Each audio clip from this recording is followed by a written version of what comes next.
Let's talk about all the things that you do to protect you in a narcissistic relationship, because the systems around you won't. And a reminder that it is always on you.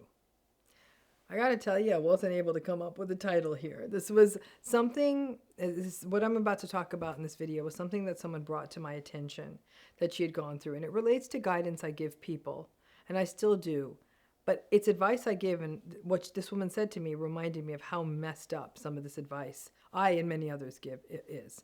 So let me give you two examples. First, let's say you're working in a toxic workplace, and someone you work with is deeply toxic, manipulative, gaslighting, deceitful. And so to manage this situation, you document. And you document.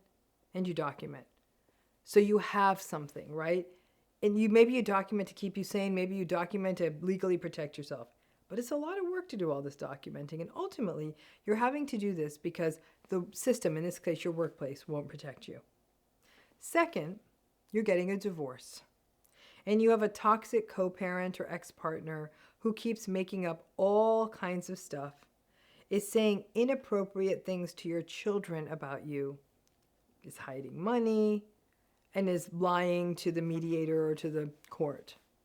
So you spend your time documenting and documenting and documenting, saving everything, every text message, every email, every voicemail, doing what everyone, all the experts who are trying to help you steer through a narcissistic divorce do. But despite doing this, it's often not enough. And you are still being questioned by the court, still finding that the decisions are not in the best interest of your child. You're still in a deeply unfair financial settlement, still in a divorce that is being dragged out forever. Ultimately, healthy people are never going to be safe or seen in the divorce industrial complex. And your documentation of everything is sort of a reminder that you're not protected because you will not be believed. So you need a mountain of evidence behind you. Narcissistic systems are unsafe. It's really that simple. You cannot be safe in these systems. And having to document every little thing and save everything as though you're some sort of informational hoarder is a reminder of just how unsafe you are. You do it because you have to. And yet, even with all that stuff saved, it often isn't enough. And it becomes a reminder, especially if you are navigating lots and lots of narcissistic relationships. It can feel literally like a trigger every time you have to sit down and do it, and are reminded of how unsafe you are. And that's the part that hit me hard when this person was talking to me. This particular person was telling me about having to document all this work stuff. And she said to me that when she would sit down to write line after line, event after event, situation after situation, find the email, paste it into a file, save the voice message, save the toxic Slack message or whatever, she was not only having to wade and re-wade through all of these somewhat upsetting toxic communications, which made her feel sick to her stomach, but just the amount of time spent on it was also activating. She had shared with me, she felt it in her body. I have heard similar things from folks who have had to do this in divorces or other, sort of relationship issues they're having to navigate. You may find yourself having to organize all of this into some kind of meaningful narrative. But that means you have to keep walking through this toxic stuff repeatedly. And the very act of doing the thing you are having to do to protect yourself, in an interesting way, sort of coming right back and is becoming a source of harm. The challenge becomes that this task of documenting and having to keep reading the toxic messages to save them and catalog them is so aversive, especially if you have to do it over a long period of time, becomes so aversive that you may not always want to do it. You may put it off. You may procrastinate. Maybe you were good about doing it in the beginning, but it's like looking at crime scene photos. Who really wants to do it?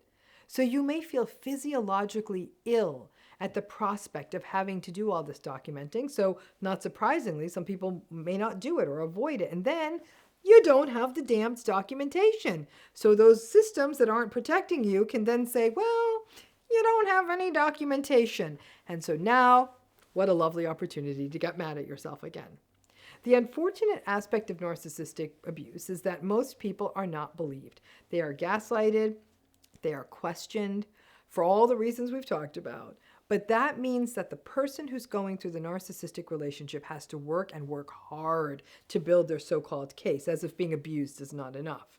That they have to make the case that this person who they're in a relationship with is harmful, dishonest, lying, manipulative. It's not easy to do. A lot of narcissistic behavior sort of flies under the radar, so it can be hard to capture, codify, operationalize, and document. We can't just say we feel it in our bones. We have to be able to provide hard evidence and clear examples. When someone you're a narcissistic person you're in a relationship is always playing victim and is relentless at playing victim, while that's a real and clear manipulation, it's hard to make that known to others. And most decision makers will say, well, even if they say those things to you and play victim, you could still say no or set a boundary.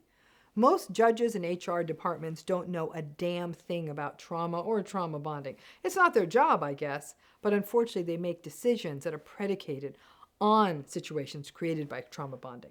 But the very act of protecting yourself in these relationships, in a way, kind of harms you, right? Having to sit with all the written evidence of what they did and do to you, and day in and day out. I've seen it break the spirit of many people who are going through narcissistic divorces and can take the existing fallout of the narcissistic relationship and frankly make it worse. A similar thing happens to people in narcissistic workplaces. Documenting and having to relive it over and over has led lots of people to say, to hell with it. I am out. I am not pursuing this divorce. And whether it is a divorce or a workplace or something else, the burden of proof is always on the abused and never the abuser. I don't know the answer. If you are fortunate and you're well-resourced, you may be able to pay someone to do this documenting for you. If you have your inbox set up the right way, perhaps this stuff can easily slide into a folder. But the part that no one can really do is for you, someone else, can't do the daily documentation of what happened unless someone else is with you all the time shadowing you. And certainly no one else can capture the subtle things. And it was bad enough when these things were happening, but having to write it out, to have it there to remember, is exhausting and spirit crushing. Most survivors of narcissistic relationships get punished twice. And this is yet one more example of it. I hope this gives you some validation and clarity on something that many of you may have been experiencing. Thanks again.